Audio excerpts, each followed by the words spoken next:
안녕하세요. 저는 올해 69, 이름은 이정혜입니다. 제 어처구니 없는 이야기를 꼭 들어주세요. 며칠 전 장례식장 안내판에서 제 딸 이름을 봤습니다. 고 박연우라는 글자가 떴을 때 저는 그 자리에서 무릎이 꺾였습니다. 하지만 지금 생각해보면 그건 시작에 불과했습니다. 제 딸은 죽지 않았거든요. 아니, 죽은 척을 당한 겁니다. 누군가의 계획에 의해서요. 그날 아침까지만 해도 저는 그저 평범한 엄마였습니다. 결혼한 지 석 달쯤 됐을 때였어요. 평소엔 하루라도 연락이 끊긴 적이 없던 아이가 사흘, 나흘째 아무 소식이 없었어요. 처음엔 바쁘겠거니 했지만 시간이 지나도 연락이 없자 마음이 점점 불안해졌죠. 문자를 보내도 읽은 표시만 뜰 뿐 답장은 오지 않았습니다. 전화를 걸어도 신호만 길게 울리다 끊겼습니다. 괜히 별일이 있겠어. 스스로를 달래면서도 저는 시장에서 산 미역 줄기볶음과 생선조림을 보자기에 꾹꾹 눌러 담았습니다.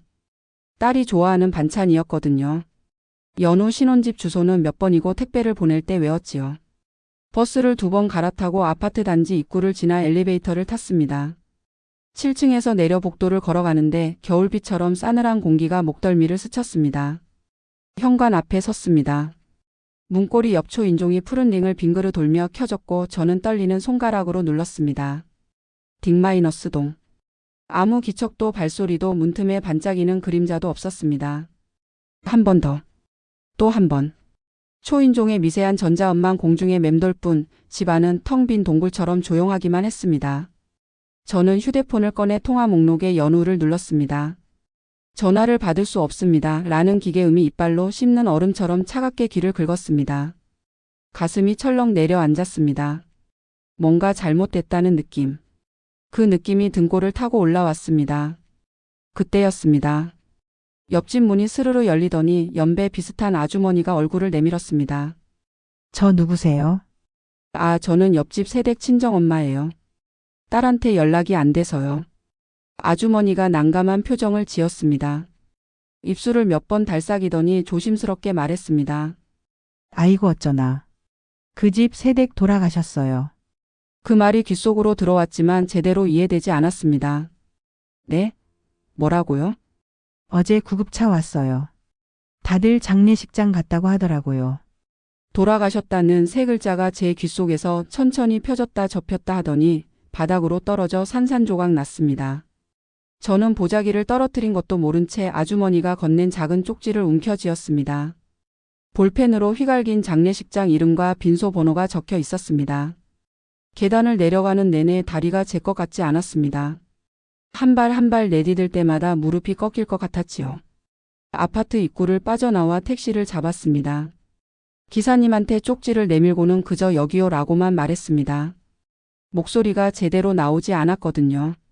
창밖으로 풍경이 스쳐 지나갔지만 아무것도 보이지 않았습니다. 머릿속이 하얗게 비었습니다. 연우가 죽었다고? 내 딸이? 석 달 전 웨딩드레스 입고 환하게 웃던 그 아이가? 택시가 멈췄습니다. 장례식장 앞이었습니다. 로비는 향 냄새와 저음의 의식음악, 낮게 웅성이는 발자국 소리로 가득했습니다. 입구 옆 큰 안내판이 눈에 들어왔습니다. 여러 고인의 이름이 층별로 나뉘어 적혀 있었습니다. 저는 고개를 천천히 들어 안내판을 후었습니다. 그리고 봤습니다. 고 박연우. 3층 301호. 그 글자 앞에서 제 무릎이 힘없이 접혔습니다. 어떻게 내가 모를 수가 있지? 손바닥이 저절로 떨렸습니다. 옆에 있던 누군가가 제 팔을 붙잡았습니다. 괜찮으세요? 저는 고개를 저었습니다. 괜찮을 리가 없었습니다. 붙잡힌 팔을 빼내고 먼지처럼 가벼운 발걸음으로 3층으로 올라갔습니다. 엘리베이터가 너무 느렸습니다. 계단으로 뛰어 올라갔습니다. 숨이 차올랐지만 멈출 수가 없었습니다. 301호. 문 앞에 고 박연우라고 적힌 명패가 걸려 있었습니다. 문이 반쯤 열려 있었고 안에서 향 냄새가 새어 나왔습니다. 저는 천천히 안으로 들어갔습니다. 영정 사진 속 연우는 색연필로 한 번 더 덧색을 올린 듯 말갛게 웃고 있었습니다. 저 웃음이 진짜일 리 없었습니다. 연우는 사진 찍을 때 항상 어색하게 웃었거든요. 이 사진은 너무 자연스러웠습니다. 사진 아래 국화꽃 리본이 반듯하게 눌려 있었죠. 그 앞에 상주라 적힌 검은 리본을 단 사위 민호가 서 있었습니다. 민호의 눈가엔 피곤이 번져 있었지만 이상하게도 제게 시선을 붙잡히지 않으려는 사람처럼 자꾸만 주변을 훑었습니다. 민호야. 제가 부르자 민호가 깜짝 놀라며 고개를 돌렸습니다. 어머님 어떻게?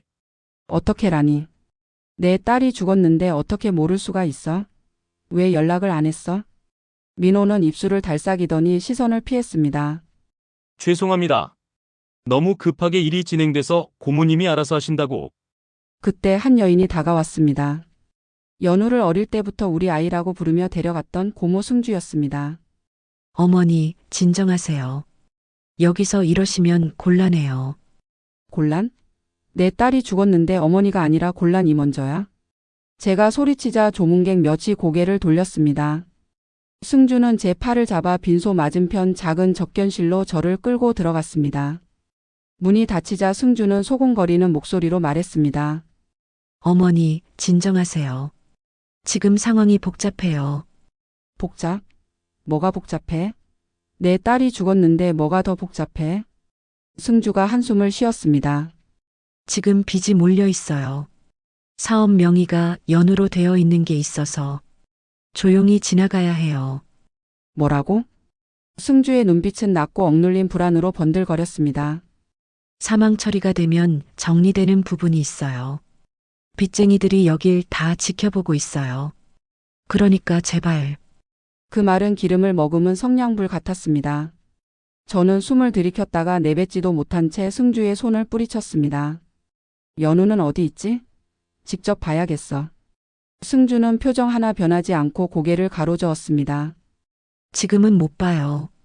죽은 사람이어야 하니까. 그 순간 저는 향 냄새보다 더 매캐한 냄새를 맡았습니다. 조작의 냄새. 장례식장 복도에 걸린 액자들이 하나같이 저를 비켜보았습니다. 저는 눈을 감고 입술을 물었습니다. 죽은 사람이어야 하니까. 그 말이 제 딸이 아직 살아있다는 말처럼 들렸습니다. 저는 접견실을 나와 다시 빈소 앞으로 갔습니다. 조문객들이 영정 앞에 절을 하고 민호와 악수를 나누고 있었습니다.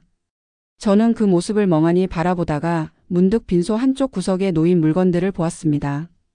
영정 액자 뒤로 얇게 접힌 등기 우편 봉투, 향로 옆에 놓인 기탁 영수증, 그리고 상주의 검은 리본이 몇 번이고 위치를 고쳐 달며 흔들렸습니다. 저는 휴대폰을 꺼냈습니다. 조용히 빈소 안쪽을 사진으로 찍었습니다. 등기 우편 봉투, 기탁 영수증, 영정 사진 뒤편까지. 그리고 로비로 내려가 안내 데스크에 다가갔습니다. 저기요, 빈소에 CCTV가 있나요? 직원이 고개를 끄덕였습니다. 네, 각 층마다 있습니다. 녹화 기록은 얼마나 보관되나요? 일주일 정도요. 저는 그 말을 듣고 고개를 끄덕였습니다. 그리고 빈소 시간표가 적힌 안내문을 사진으로 찍어 저장했습니다. 머릿속 어딘가에서 오래 잠들어 있던 끈질김이 서서히 몸을 일으켰습니다. 나는 연우를 찾는다. 어떤 방식으로든. 그날 밤 저는 집으로 돌아오지 않았습니다. 장례식장 근처 작은 여관방에서 불을 끄지 않은 채 앉아 손에 쥔 쪽지를 펼쳤습니다. 종이의 모서리가 손끝에서 바스러졌습니다. 종이 위에 자석처럼 끌려온 생각들이 하나의 문장으로 모였습니다. 죽은 사람이어야 한다면 살아있는 어딘가가 있을 것이다. 저는 휴대폰을 열어 오늘 찍은 사진들을 하나하나 확인했습니다. 등기 우편 봉투, 기탁 영수증, 빈소 배치도. 뭔가 이상했습니다. 69회를 살면서 키운 감이 있습니다. 뭔가 숨기는 사람의 눈빛, 거짓말하는 사람의 말투. 오늘 본 승주와 민호에게서 그게 느껴졌습니다. 장례식이 치러지고 있는데 너무 조용했습니다. 조문객도 많지 않았고 민호와 승주의 태도도 어딘가 어색했습니다. 그리고 무엇보다 연우의 시신을 직접 보여주지 않았습니다. 왜? 저는 휴대폰을 내려놓고 천장을 올려다봤습니다. 형광등이 깜빡이며 희미하게 떨렸습니다. 머릿속으로 오늘 하루를 되짚었습니다. 옆집 아주머니의 말, 어제 구급차 왔어요. 승주의 말, 사망 처리가 되면 정리되는 부분이 있어요. 민호의 표정, 저를 제대로 쳐다보지 못하는 눈빛. 모든 게 맞지 않았습니다. 퍼즐 조각이 제자리에 끼워지지 않는 것처럼 뭔가 빠진 느낌이었습니다. 저는 다시 휴대폰을 들었습니다. 그리고 승주에게 문자를 보냈습니다. 내일 아침 다시 갈게요. 연우 직접 보여줘. 답장은 금방 왔습니다. 어머니, 제발 조용히 해주세요. 지금 정말 위험한 상황이에요. 위험한 상황? 무슨 위험? 딸이 죽었는데 무슨 위험이 더 있다는 거야? 저는 승주에게 다시 문자를 보냈습니다. 딸을 보게 해줘. 아니면 내가 지금 당장 빈소 한가운데서 경찰을 부르겠다고 소리칠 거야. 사망진단서 원본이랑 처리 과정 서류 다 확인하자. 한참 후 승주에게서 답장이 왔습니다. 내일 아침 10시 장례식장 뒤편 주차장으로 나오세요. 아무한테도 말하지 마세요. 저는 휴대폰을 내려놓고 창밖을 바라봤습니다. 밤하늘에 별이 하나도 보이지 않았습니다. 그저 검은 구름만 가득했습니다. 그 다음날 아침 10시 저는 장례식장 뒤편 주차장에 나갔습니다. 승주가 검은색 승용차를 타고 나타났습니다. 차 문이 열리고 승주가 고개를 내밀었습니다. 타요. 어디로? 일단 타세요. 설명하면서 갈게요. 저는 망설였습니다. 하지만 달리 방법이 없었습니다. 저는 차에 올라탔습니다. 승주가 운전대를 잡고 출발했습니다.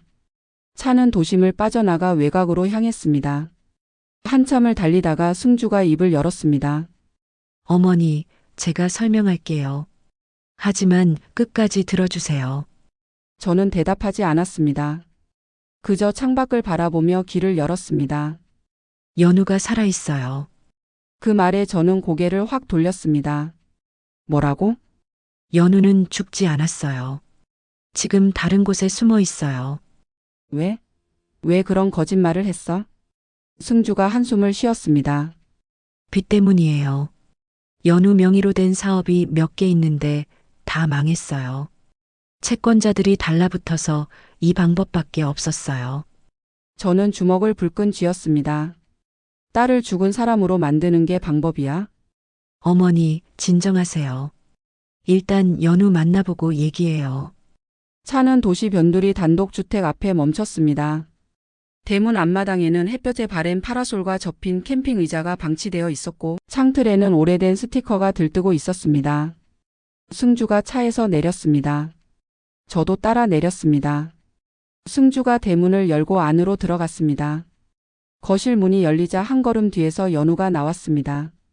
머리는 눌려 있었고 눈 밑에 다크서클이 선명했습니다. 그러나 숨쉬고 있었습니다. 엄마. 그 한마디에 저는 뺨을 맞은 것처럼 멍해졌습니다. 다가가 끌어안으려는 순간 승주가 가로막았습니다. 정신 차리고 들어요. 지금 우리가 얼마나 위험한 상황인지 알아요? 저는 승주를 밀쳐냈습니다. 그리고 연우에게 다가가 두 손으로 얼굴을 감쌌습니다. 따뜻했습니다. 살아 있었습니다. 연우야, 이게 무슨 일이야? 연우가 눈물을 흘렸습니다. 엄마 미안해요. 미안하다는 말이 가슴을 찔렀습니다. 미안하다고 하면 다 끝나는 게 아닌데. 이 아이는 무슨 일을 겪은 걸까? 누가 이 아이를 이렇게 만든 걸까? 저는 연우를 꼭 끌어안았습니다. 그리고 속으로 다짐했습니다. 이제 진실을 밝혀야 한다. 어떤 방식으로든. 정신 차리고 들어요. 지금 우리가 얼마나 위험한 상황인지 알아요? 승주가 제 팔을 붙잡으며 말했습니다. 저는 승주를 밀쳐냈습니다. 그리고 연우에게 다가가 두 손으로 얼굴을 감쌌습니다. 따뜻했습니다. 살아 있었습니다. 연우야, 도대체 무슨 일이야? 연우가 눈물을 흘렸습니다. 엄마 미안해요. 미안하다는 말이 가슴을 찔렀습니다. 미안하다고 하면 다 끝나는 게 아닌데. 이 아이는 무슨 일을 겪은 걸까? 누가 이 아이를 이렇게 만든 걸까? 저는 연우를 꼭 끌어안았습니다. 연우의 어깨가 떨렸습니다. 한참을 그렇게 안고 있다가 저는 천천히 몸을 떼어냈습니다. 앉아. 천천히 얘기해. 거실 낡은 소파에 나란히 앉았습니다. 승주는 문 앞에 서서 팔짱을 낀 채 우리를 지켜봤습니다. 저는 승주를 한번 쏘아보고 다시 연우를 봤습니다. 처음부터 얘기해봐. 무슨 일이 있었는지. 연우가 입술을 깨물었습니다. 한참을 망설이다가 작은 목소리로 말문을 열었습니다. 결혼하고 한 달쯤 지났을 때였어요. 고모가 찾아왔어요. 연우의 말에 따르면 승주가 찾아온 날은 평범한 주말이었습니다. 민호는 회사 야근이라며 집에 없었고 연우는 혼자 설거지를 하고 있었다고 합니다. 초인종이 울렸고 문을 열었더니 승주가 서 있었습니다. 연우야, 잠깐 얘기 좀 하자. 승주는 들어오자마자 서류 몇 장을 꺼냈습니다. 회사 등록 서류였습니다. 뭐예요, 이게? 사업 하나 시작하려고. 내 명의만 잠깐 빌려줘. 명의요? 왜요? 고모가 지금 신용이 좀 안 좋아서. 금방이야. 서류상으로만 내 이름 올리고 다 고모가 운영할 거야. 연우는 망설였습니다. 하지만 승주는 계속 말했습니다. 연우야, 우리가 누군데? 내가 어릴 때부터 고모가 얼마나 챙겨줬는데. 학교 등록금도 고모가 냈잖아. 이제 좀 컸으면 은혜 갚을 때도 됐지. 그 말에 연우는 할 말이 없었습니다. 실제로 승주는 연우가 중학교 때부터 학비를 대줬고 대학교 때도 생활비를 보내줬습니다. 연우는 그게 비처럼 느껴졌다고 했습니다. 알았어요. 근데 무슨 사업인데요? 온라인 쇼핑몰이야. 요즘 잘 되잖아. 걱정 마. 내가 할 일은 없어. 그냥 도장만 찍어주면 돼. 연우는 그렇게 도장을 찍었습니다. 첫 번째 서류였습니다. 그게 끝이 아니었어요. 연우가 눈물을 닦으며 말했습니다. 한 달 후에 또 왔어요. 이번엔 다른 서류였어요. 사무실 임대 계약서였어요. 또 제 명의로요. 뭐? 그것도 잠깐이라고 했어요. 금방 정리하고 명예 빼준다고. 근데 그 다음부터는 한 달에 한 번씩 왔어요. 매번 다른 서류를 들고요. 연우의 손이 떨렸습니다. 저는 그 손을 꽉 잡아줬습니다. 계속해봐. 처음엔 작은 거였어요. 사업자 등록, 계좌 개설 이런 거. 근데 나중엔 대출 서류도 있었어요. 대출? 네. 고모가 그랬어요. 사업 자금이 좀 필요해. 내 명의로 대출 좀 받아줘. 금방 갚을 거야. 라고요. 저는 주먹을 불끈 쥐었습니다. 그래서 받았어? 연우가 고개를 끄덕였습니다. 거절하고 싶었어요. 근데 거절하면 고모가 엄마한테 연락한다고 했어요. 내 엄마가 알면 얼마나 실망하겠니. 은혜도 모르는 애라고 생각하겠지. 라고요. 뭐? 제 목소리가 커졌습니다. 승주가 문 앞에서 고개를 돌렸습니다. 어머니, 진정하세요. 진정? 내가 어떻게 진정해? 내가 내 딸을 협박한 거잖아. 승주가 한숨을 쉬었습니다. 협박이 아니에요. 그냥 설득한 거예요. 설득? 그게 설득이야? 저는 자리에서 벌떡 일어났습니다. 승주에게 다가가 똑바로 쳐다봤습니다. 너 지금 뭐 하는 거야? 내 딸을 이용해서 사기를 친 거야? 승주가 눈을 피했습니다. 사기가 아니에요. 사업이 안 풀려서 그런 거예요. 사업이 안 풀리면 남의 명의를 도용해? 그것도 가족을? 승주가 입술을 깨물었습니다. 대답하지 않았습니다. 저는 다시 연우에게 돌아갔습니다. 그래서 얼마나 됐어? 명의로 된 게? 연우가 벽 쪽에 기대 있던 서류철을 꺼내왔습니다. 플라스틱 커버가 긁힌 그 철에는 서류들이 빼곡했습니다. 양도계약서 사본, 전자도장 사용 내역 캡처, 계좌이체 화면 인쇄, 그리고 녹취록 출력까지. 저는 서류철을 넘기며 하나하나 확인했습니다. 사업자 등록증 5개, 임대계약서 3개, 대출 서류 7개. 총액을 계산해 보니 눈앞이 캄캄해졌습니다. 이게 얼마야? 연우가 작은 목소리로 말했습니다. 3억 정도요. 뭐? 저는 서류철을 떨어뜨릴 뻔했습니다. 3억. 어떻게 이렇게 됐지? 고모가 사업이 잘 되면 다 갚는다고 했어요. 근데 안 됐어요. 오히려 빚만 늘어났어요. 연우가 녹취록 맨 앞장을 펼쳤습니다. 거기에는 이런 문장이 박혀 있었습니다. 들어. 내가 도장만 찍어주면 돼. 다 우리가 책임질게.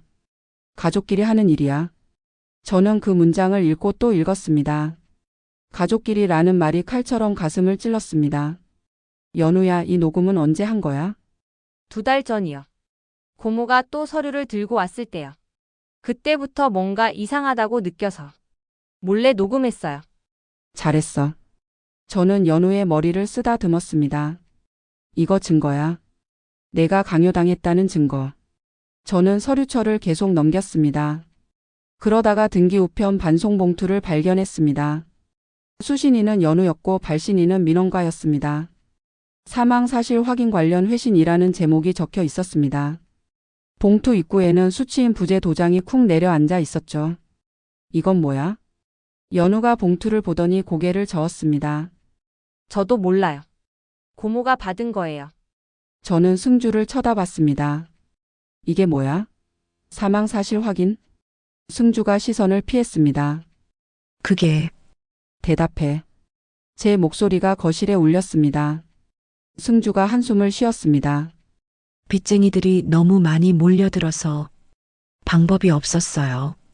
그래서 연우를 죽은 걸로 만들기로 한 거예요. 뭐? 일시적으로요. 일시적으로. 사망 처리하면 채권 추심이 멈춰요. 그 사이에 정리하려고 했어요. 저는 믿을 수가 없었습니다. 그래서 장례식까지 꾸민 거야? 어머니, 다른 방법이 없었어요. 다른 방법? 경찰에 가면 되잖아. 자수하면 되잖아. 승주가 고개를 저었습니다. 그 말에 연우가 몸을 떨었습니다. 저는 연우를 안아줬습니다. 괜찮아. 엄마가 있어. 저는 다시 서류철을 펼쳤습니다. 녹취록을 하나하나 읽어 내려갔습니다. 승주의 목소리, 민호의 목소리, 그리고 연우의 목소리가 종이 위에 적혀 있었습니다. 내가 뭘 거절하면 엄마 생각해라. 엄마한테 연락하고 싶은데 전화도 관리해야지. 그 문장을 읽는 순간 모든 게 이해됐습니다. 연우가 왜 연락을 안 했는지, 왜 문자에 답장을 안 했는지. 승주가 연우의 휴대폰을 관리했던 겁니다. 연우야, 전화를 못한 게 아니라 못하게 한 거구나.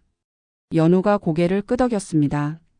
고모가 제 휴대폰을 확인했어요. 엄마한테 보낸 문자도 다 지웠어요. 전화도 못하게 했어요. 괜히 어머니 걱정시키지 마. 나중에 다 정리되면 연락해. 라고 했어요. 저는 주먹을 쥐었습니다. 손톱이 손바닥을 파고들었습니다. 승주. 제가 낮은 목소리로 불렀습니다.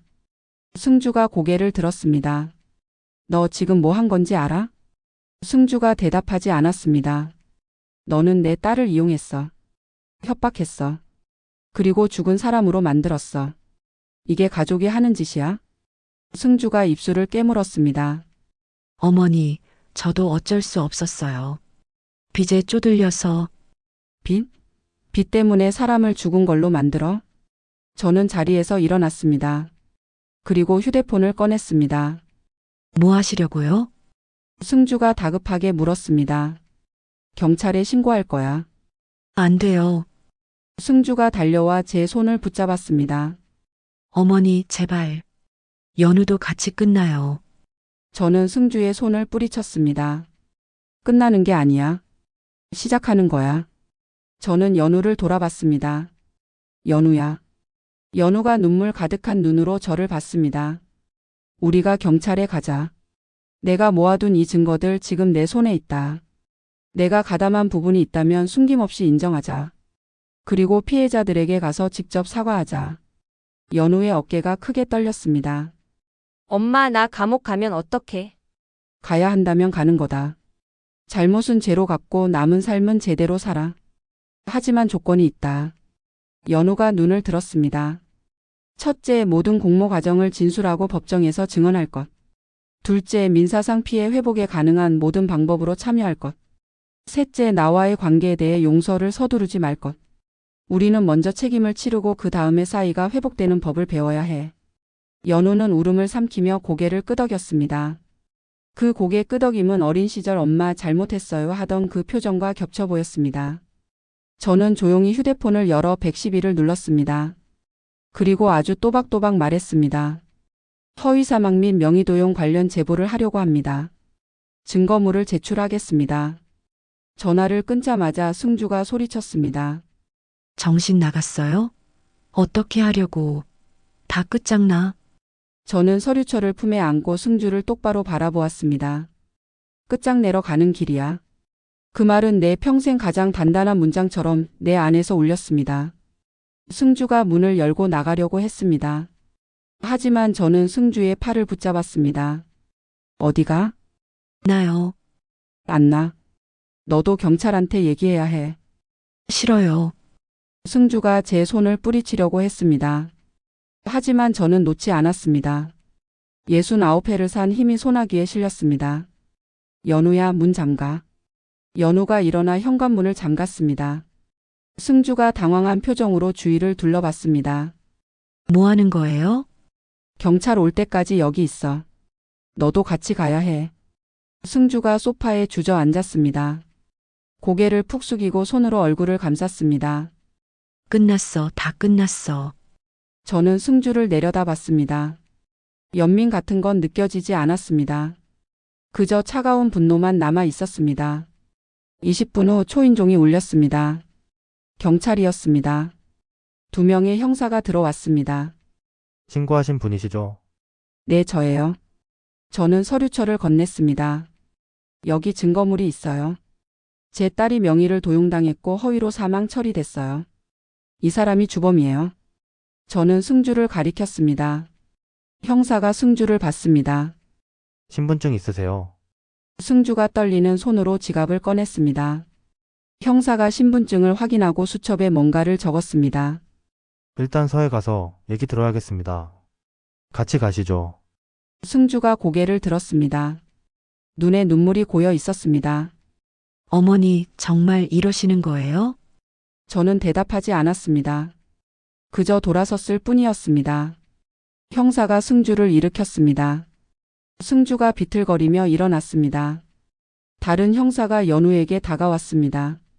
피해자분이시죠? 같이 가셔야 진술 받을 수 있어요. 연우가 저를 봤습니다. 저는 연우의 손을 잡아줬습니다. 괜찮아. 엄마가 같이 가줄게. 경찰서로 가는 차 안에서 연우가 제 손을 꼭 쥐었습니다. 엄마 무서워요. 괜찮아. 진실을 말하면 돼. 내가 겪은 일 있는 그대로 말하면 돼. 정말 괜찮을까요? 저는 연우를 안아줬습니다. 괜찮을 거야. 시간이 걸리겠지만 우리는 이겨낼 거야. 차 창밖으로 도시의 불빛이 지나갔습니다. 어두운 밤이었지만 불빛들은 환하게 빛나고 있었습니다. 저는 그 불빛을 보며 생각했습니다. 우리도 저 불빛처럼 다시 빛날 수 있을 거라고. 수사는 생각보다 길고 복잡했습니다. 그러나 길이 복잡하다는 사실이 오히려 우리에게 유리했습니다. 많은 문서가 너무 많은 지문이 그리고 지나치게 메마른 말투의 녹취가 남아 있었거든요. 가족이라는 단어가 대화마다 붙어 다녔습니다. 가족끼리 가족이니까 가족이 도와야. 그 말들은 수사관의 볼펜 끝에서 하나씩 증거 번호가 되어 꽂아졌습니다. 연우는 조사 첫날부터 모든 과정을 진술했습니다. 어떤 밤, 어떤 방에서 어떤 말로 어떤 종이에 도장이 찍혔는지, 누가 파일을 만들었고 누가 보냈고 누가 조회했고 누가 삭제했는지, 휴대폰의 기록과 노트북의 접속 기록이 연우의 진술과 정확히 물려들었습니다. 수사관은 몇 번이나 연우를 멈추게 하고 물을 권했습니다. 연우는 물을 마시고 다시 말했습니다. 한편 승주와 동업자들은 처음엔 부인으로 버텼습니다. 거짓 상황 설정이었다. 선의였다. 빚에 떠밀린 실수였다. 그러나 장례식장의 사설 장례대행 계약서와 고인의 이름으로 좋아. 대량 결제 한 카드 내역, 사망 진단서, 밝은 문의 통화 녹취가 연쇄적으로 쏟아지자 부인은 침묵으로 바뀌었습니다. 민호는 장모님이 다 하셨다며 책임을 밀었고 승주는 가족을 살리려다 어쩔 수 없었다는 눈물로 변명했습니다. 검찰 송치 후 첫 공판. 방청석 뒤에서 저는 연우의 등을 조용히 손바닥으로 감싸고 있었습니다. 연우는 피고인석이 아닌 증인석에 섰습니다. 재판장은 연우의 진술을 듣고 한참 동안 침묵하다 이렇게 말했습니다. 증언의 구체성과 증거의 일치성을 고려하면 공소 사실의 뼈대는 충분히 입증됩니다. 재판은 3차례 더 이어졌습니다. 승주 측 변호인은 경제적 어려움과 가족 간 합의를 강조했지만 검사는 녹취록과 문자 기록을 하나하나 제시하며 반박했습니다. 피고인은 피해자의 의사를 무시하고 지속적으로 협박과 회유를 반복했습니다. 이는 명백한 강요입니다. 방청석에서 저는 숨을 죽이고 지켜봤습니다. 판사가 망치를 두드리는 소리가 법정에 울렸습니다. 결과는 명확했습니다. 허위사망 연출, 사기 및 사문서 위조, 강요와 협박, 재산상 손해 유발 등으로 공모자들에게 실형이 선고되었습니다. 회사는 법정 관리 끝에 폐업. 민호는 집행유예 없이 구금, 승주는 중형과 함께 장기간의 특정 업무 제한 명령을 받았습니다. 그리고 연우의 경우 명예 제공의 자발성이 인정되지 않았고 지속적 강요와 통제, 휴대폰과 통신 기록 관리 사실이 더해져 정상 참작되었습니다. 무엇보다 연우가 선제적으로 자수하고 피해 회복 절차에 참여하며 법정에서 모든 공범 관계를 밝힌 점이 반영되어 집행유예가 선고되었습니다. 판사는 판결문을 읽은 뒤 조용히 덧붙였습니다. 피고인은 오늘 이후 피해자와 사회를 향해 책임지는 삶을 살아야 합니다. 그 책임은 오래 갈 것입니다. 판결이 끝나고 법원 계단 아래 겨울바람이 지나가며 나뭇가지를 살짝 흔들었습니다. 연우가 제 앞에 섰습니다. 엄마, 나 이제 용서받을 수 있을까? 저는 고개를 저었습니다. 아니, 오늘은 아니야. 하지만 조건을 줄게. 연우의 눈이 제 말을 삼키듯 커졌습니다. 첫째, 너는 모든 피해자를 찾아가 직접 사과하고 할 수 있는 범위의 변제 계획을 세워 끝까지 지켜. 둘째, 오늘부터 내 휴대폰엔 내 연락을 차단할 권리도 내 연락을 무시할 권리도 없어. 우리는 도망치지 말고 대화할 거야. 셋째, 이 일을 영상이나 글로 소비하지 마. 우리의 회복은 조용히 이루어져야 해. 그리고 마지막, 내가 내 삶을 성실하게 살아내는 걸 내가 오래 지켜본 뒤에야 나는 진짜 용서를 고려할 거야. 연우는 울지도 웃지도 못한 얼굴로 고개를 끄덕였습니다. 그 끄덕임이 이번엔 약속처럼 보였습니다. 저는 옆가게에서 따뜻한 국화를 한 다발 샀습니다. 장례식장의 국화가 아니었습니다. 살아있는 꽃이었습니다. 우리는 그 꽃을 들고 민원실로 가서 허위사망 정정신청 서류를 제출했습니다. 창구 직원이 서류를 넘기며 말했습니다. 처리까지 시간이 좀 걸려요. 천천히요. 제가 답했습니다. 천천히가 좋아요. 그날 밤 집으로 돌아와 저는 오래된 목재 서랍에서 낡은 사진 한 장을 꺼냈습니다. 연우가 초등학교 때 바다에서 흰 조개 껍데기를 양손 가득 들고 있던 사진. 사진 뒷면에는 연필로 삐뚤빼뚤하게 적힌 글씨가 있었습니다. 엄마, 이건 행운 조개야. 나중에 엄마가 무서울 때 잡아. 저는 그 조개 껍데기를 손에 쥐었습니다. 그 질감은 지금도 똑같이 거칠었습니다. 그리고 알았습니다. 용서는 기억을 지우는 일이 아니라 기억을 다르게 들고 서는 일이라는 걸. 법은 무게를 나누어 주었습니다. 이제 남은 건 시간이었습니다. 책임을 다해 천천히 낫는 시간. 며칠 뒤 연우와 저는 피해자 대표께 첫 변제 계획서를 들고 찾아갔습니다. 연우는 깊이 허리를 숙여 사과했고 저는 옆에서 끝까지 함께 책임지겠다고 말했습니다. 피해자 대표님은 한참을 말없이 저희를 보시다가 천천히 입을 여셨습니다. 쉽지 않을 겁니다. 하지만 이렇게라도 찾아와 주셔서 고맙습니다. 그 말에 연우가 다시 한번 고개를 숙였습니다. 돌아오는 길 연우가 조심스레 제 손등을 건드렸습니다. 엄마, 나 다시 배우고 싶어. 법과 절차, 계약서 읽는 법 내가 몰랐던 걸. 그리고 나 같은 사람들 또 나오지 않게. 저는 고개를 끄덕였습니다. 좋아.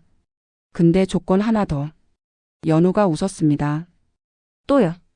배우는 속도보다 사과하는 속도를 앞세우지 마. 연우는 잠시 생각하더니 크게 고개를 끄덕였습니다. 창밖으로 겨울 해가 슬며시 기울고 있었습니다. 유리창에 비친 우리 둘의 모습이 겹쳐졌습니다. 법적 응징은 끝났고 조건부 용서는 이제 시작이었습니다. 우리는 서랍 속 행운 조개를 한 번씩 쥐어보고 부엌 불을 켰습니다. 밥을 지으며 저는 속으로 새겼습니다. 용서는 결심이 아니라 과정이다. 그리고 오늘 우리는 그 과정의 첫날을 보냈다.